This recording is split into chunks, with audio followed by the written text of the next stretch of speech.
DMW. Thank you, DMW. Ako po ay nagpapasalamat Sa DMW po. Salamat po.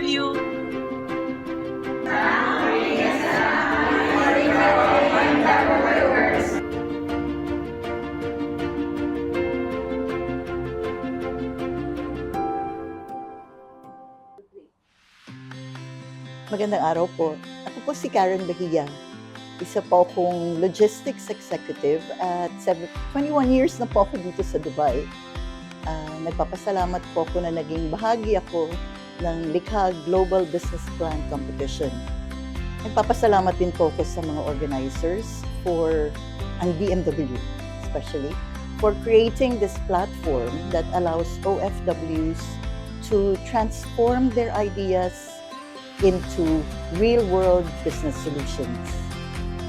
There is so much to look forward now dahil ang gobyerno po ay maraming proyektong nakaplano para sa kabutihan nating lahat.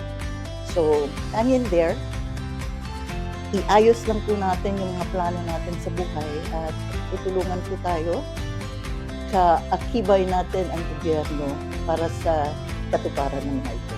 Salamat po.